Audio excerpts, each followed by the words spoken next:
In England, an artist named Mark wakes up early in the morning when he hears his neighbor Enid calling out his name through the wall. She says that something is going on out there.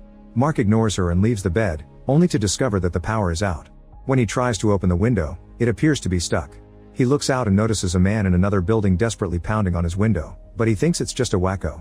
Then Mark tries to make some tea and discovers that the water isn't working either. He checks the fridge for an alternate drink, but since the power went out, the milk has gone bad. Mark decides not to have breakfast and searches for clean clothes while hearing Enid ranting through the wall. His alarm didn't ring either because of the lack of power, so Mark realizes he's late. When he's about to leave, he gets a call from his ex-wife, who is tired of him being an irresponsible father. They argue for a while and Mark promises to be there soon, but when he tries to open the door, he finds it completely stuck. A closer look reveals a strange substance sealing the door. Suddenly the phone makes a screeching sound and the call ends. Mark tries the landline, but it isn't working either. He then looks out the window and notices that many neighbors can't open theirs, which makes him realize that everyone in town has been sealed inside their apartments. On the streets, men in hazmat suits are patrolling the area. Mark tries to ask Enid about it, but he hears something breaking in her place and she doesn't speak anymore. Getting worried, Mark grabs some tools and tries to unseal the door. He's suddenly startled by a voice on the intercom, which causes him to badly hurt his hand with a hammer. The voice tells him to stay calm and that the situation is under control. While Mark bandages his injury, he's shocked to see his wall shaking. A hole opens up and Sergei appears with his brother Nikyu. Sergei immediately checks the windows and is disappointed to see they're sealed here too. Mark uses the hole to go to Sergei's apartment and confirms his door has also been sealed. At that moment they're joined by Sally and Aiden, a neighboring couple who also came through the hole. Aiden says that the government must have put up a signal jammer to stop everyone from contradicting the official story. Losing his patience, Aiden goes from apartment to apartment to see if he can find signal. The voice in the intercom reminds them to remain calm. Mark tries talking to it, but the intercom just repeats the same message. Sally notices that Mark's hand is bleeding and since she's a nurse, she volunteers to take care of the wound. Afterward Sergei starts breaking down the wall to Enid's place. The intercom repeats the same message and this time it adds that a medical team is coming. When the hole is finally done, the group crosses to the other apartment and finds Enid on the floor. Luckily they manage to wake her up quickly and she's fine. Moments later they look out the window and see the men in hazmat suits setting up medical tents. Then the men enter a building by decontaminating the entrance and bring out some sick-looking people who are taken to the tents. In some of the windows, they see neighbors coughing. Sergei thinks it's terrorists and Aiden mocks him, causing him to get aggressive. When the intercom speaks again, it says that there's been a gas leak in the area.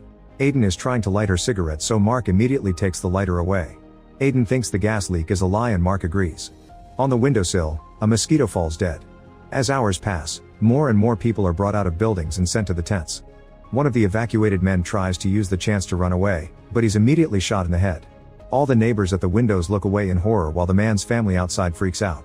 Sometime later they see the hazmat workers barging into other apartments to drag people out. Mark thinks they need to escape before they come for them too and most of the group agrees, although Aiden is scared of the sniper. Mark remembers he has some corrosive chemicals that he used for sculptures, so he mixes them in a bucket and throws them at the door.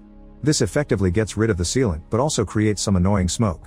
After everyone covers their faces they try to open the door but it's still stuck. They hear some noises on the lower floor and realize that the men are raiding their building.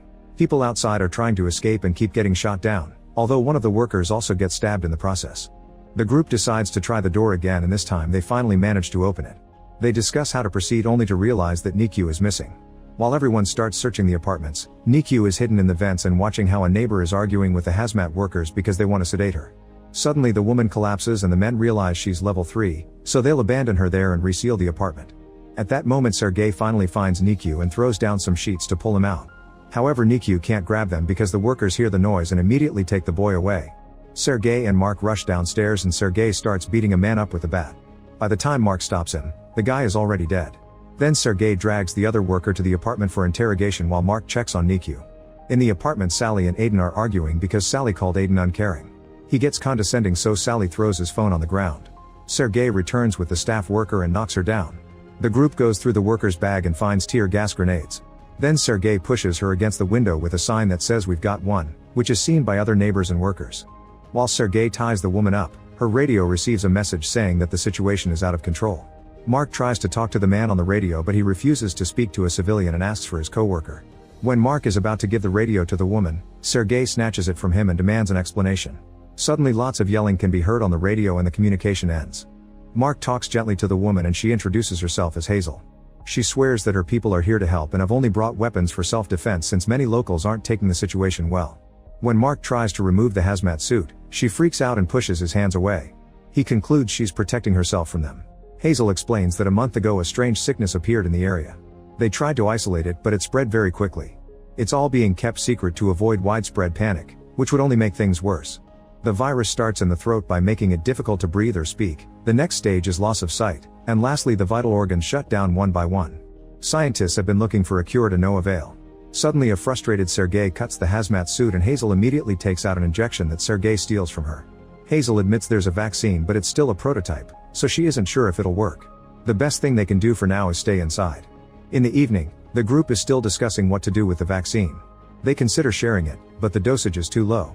While everyone is chatting, Hazel manages to free her hands and tries to run away, but Sergei quickly catches her and throws her to the ground.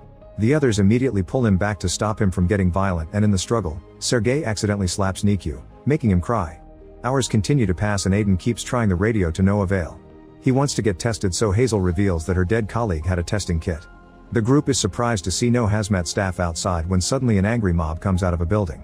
They look up at their window and the group realizes the mob is coming for Hazel. The intercom starts ringing and Mark answers it to hear a man explain that his wife is sick and his daughter was taken, so he wants to talk to the prisoner to ask where the vaccines are. Mark tells him that Hazel knows nothing, but the man doesn't believe him, so Mark says he should ask the other staff members. The guy confesses they did capture one, but he got killed, so Hazel is the only worker left. The crowd wants to get inside this building, but the group says no because they don't want to get infected, and Sergei breaks the intercom. Then loud noises can be heard outside indicating that the angry mob is breaking in. Sergei grabs Hazel and starts dragging her, intending to throw her to the crowd. However, Hazel says that if he does that, she'll tell the crowd that they're hiding a vaccine. Hearing the mob getting closer, Sergei, Mark, and Sally drag one of Mark's heavy sculptures to the corridor to block the door. Meanwhile, Hazel manipulates Aiden by telling him she knows where to find a checkpoint with more vaccines, convincing him to leave with her. However, Enid and Nikyu return to the room, so for now they'll have to wait. In the corridor, the crowd reaches the door and stands pounding on it. Sally tries to make them see reason, but a man breaks the window and a shard of glass slashes her neck. Sergei throws a tear gas grenade through the hole, so the mob panics and leaves. Mark and Sergei bring Sally back to the apartment and the group frees Hazel so she can help her. Hazel tries everything she can, but unfortunately Sally has already lost too much blood and she dies. Aiden has a breakdown and runs to another room. After wrapping Sally's body in sheets, the group realizes that Aiden is missing. It turns out he's taken Hazel's hazmat suit and repaired it with tape to leave the apartment. In the privacy of the corridor, he uses the vaccine on himself. Then he pushes the sculpture off and goes outside, but now the angry crowd thinks he's a staff member and quickly surrounds him to start beating him up. Suddenly the sniper shoots a few times in the air and the crowd runs away. After some hesitation, the sniper shoots Aiden down.